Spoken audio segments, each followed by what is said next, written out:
Hi everyone, I'm Susan Mulvihill, and yep, I'm back out in the vegetable garden this morning. You know, a month ago I shot a video to give you a virtual tour of the vegetable garden so that you could see how the plants are growing. Well, my goal is to shoot a video once a month so that you can see the progress that they're making. So come on into the garden and we'll take a look. Let's start with the lettuce. As you can see, it is growing beautifully. I was having quite the problem with slugs earlier, but I've really nipped them in the bud by spacing the plants a little better and really keeping an eye out for those little stinkers. You might recall that I grew peas in gutters initially to plant them into the garden. These are green arrow peas, and the packet said they would be a total of 28 inches tall or thereabouts. So I did supports up to here, thinking that was plenty. And as you can see, they are up to 6 feet tall, which is crazy. But they're covered with pods. We just started picking them. They're a shelling pea. So I shelled some yesterday and they are to die for. So again, this is green arrow. They are definitely growing taller than the packet said they would, but they are delicious. This next bed is an onion bed, and we have Walla Walla sweets growing in the main section of it, and we've been having an oddball problem with them. The ones that have upright stalks are perfectly fine. We're going to let them keep growing and get larger. But you can see there are all sorts of onion plants where the stalks have fallen over, and that is how an onion signals that it's finished growing. We don't know why they're finished growing so early in the season, but we're just going to harvest them and eat them. Now on the end of the bed we have an interesting onion variety that we've never grown before called Italian Red Torpedo. These are growing beautifully. We started them from seed and we're using them in salads and all kinds of dishes. In the next bed we're growing two varieties of potatoes. One is Viking Purple and the other is Bluebell. Now when you see potato plants blooming, that means you can sneak a few new potatoes underneath the plants. You have to be very careful digging them up, but new potatoes are so tasty. The other thing I wanted to point out is that when you're growing potatoes, it is so important that you mulch the surface of the soil so that potatoes growing at the surface don't get hit by the sun's rays. So if you haven't mulched your potatoes yet, be sure you do them now. In the next bed, I have a grafted Chef's Choice orange tomato, and I've got a nice sized tomato on there, which I'm very excited about. The plants behind it are zinnias, and those are for color in the garden and also to attract pollinators. And then at the back end of the bed, I'm trying to grow more sunflowers, but the birds keep eating the seedlings, and that's why I still have the branches there. So I've finally given up. I'm starting my sunflowers indoors, and I'll transplant them outside in about a week or so. In this next bed, I'm growing Swiss chard and beets. You'll recall from the previous video that I'm growing them under floating row cover, and that is to keep the leaf miner adult away from these leaves because they'll lay eggs on them and then it totally ruins all of these. So the plants are doing great. We've been harvesting quite a bit of the Swiss chard, but we're going to go through here and trim off all but about the 2 center leaves on each plant, take them inside, wash them up, do a little bit of chopping of them, saute them with onions, which is fabulous, and freeze them. And then I'm just leaving the beets alone in the other end.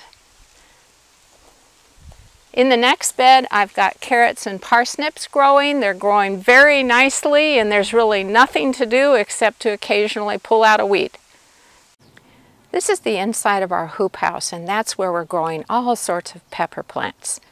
The ones you're looking at right now are hot peppers, and as you can see, they're growing beautifully, and they have been producing all sorts of fruit, which is wonderful. Now, if you saw my video in June, you'll recall that in this bed on the right, which is where we're growing sweet peppers, they were really struggling because we were having a terrible slug problem. Well, that problem is over and done with, and the plants are doing beautifully, so hallelujah. Now the great thing is we have been harvesting quite a few peppers. As a matter of fact, we're going to have stuffed peppers for dinner tonight. This is the broccoli bed, and you might recall that I have it covered with a layer of bridal veil netting, which is also known as tulle, and that is to keep the cabbage butterflies from laying eggs on the leaves, because then you end up with cabbage worms, which is a nasty problem.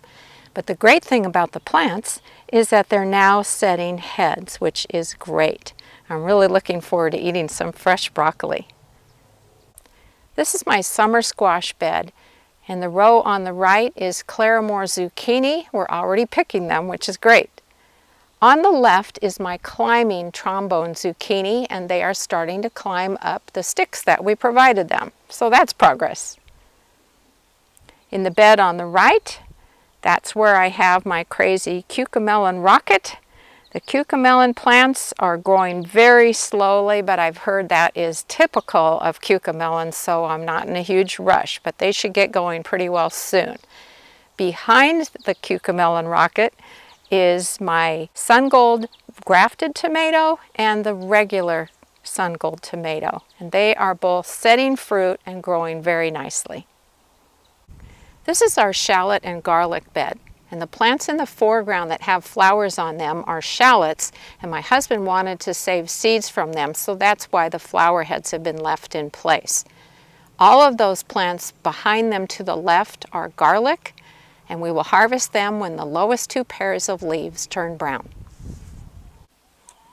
These are my two melon beds. The ones in the foreground are Tuscan Napoli, which is a fabulous cantaloupe, and the ones in the background are a type of honeydew called Ha Ogan, and that is a new variety for us this year. If you look closely at the plants, you can see they're really vining. They've got flowers all over them. The bees are coming and going, and so very shortly we should have small melons developing. In this bed we're growing Copra onions, and they are doing so much better than those Walla Walla sweets. We love this variety because they keep for a really long time, anywhere from 8 to 10 to 12 months, which is amazing. Now over here on the side I have more of the Italian red torpedo onions, and they are also growing really well. Behind me are two beds of corn. We're growing Sweetness Bicolor this year, and that is a variety we've never grown before, but it sounds like it should be great. There's not a whole lot going on in this bed. I've got a couple of tomato plants. My husband snuck in some extra pepper plants. And on this obelisk, I had fully intended to have it covered with Malabar spinach, which is a vining type of spinach. And sadly, either birds or pillbugs or something has been nibbling the seedlings. So once again, just like with the sunflowers, I have given up on trying to plant them outside and get them to grow. I'm starting them indoors, and hopefully we'll be transplanting them soon. Now behind me is our famous pole bean arbor. The plants are doing great. They've made it up and over the top. They are blooming. We've got small beans developing, and they should really start to leaf out now. Also in this bed, I have some rows of basil. They're getting off to a bit of a slow start, but I think they should get going pretty quickly. Now what you can't see behind the pole bean arbor is that I have a bunch of celery plants. Now celery kind of likes a little bit of shade, and so I like to have it in the shade of the pole beans. This is our winter squash and pumpkin bed, and as you can see, it is going nuts.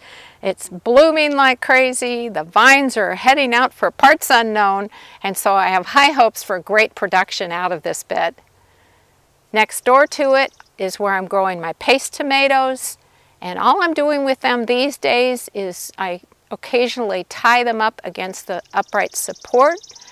And also I like to keep the leaves at the bottom of the plants trimmed off so that they are not dragging down on the ground. I like to give extra air circulation around the base of the plants, which will help with the tomatoes as they grow. This is our other bed of Sweetness Bicolor corn. We planted it later to extend our harvest. Now, when you are growing corn in your garden, it's really important that you grow only one variety because they can cross-pollinate very easily, and then you don't know what you're going to get. It really can affect the flavor.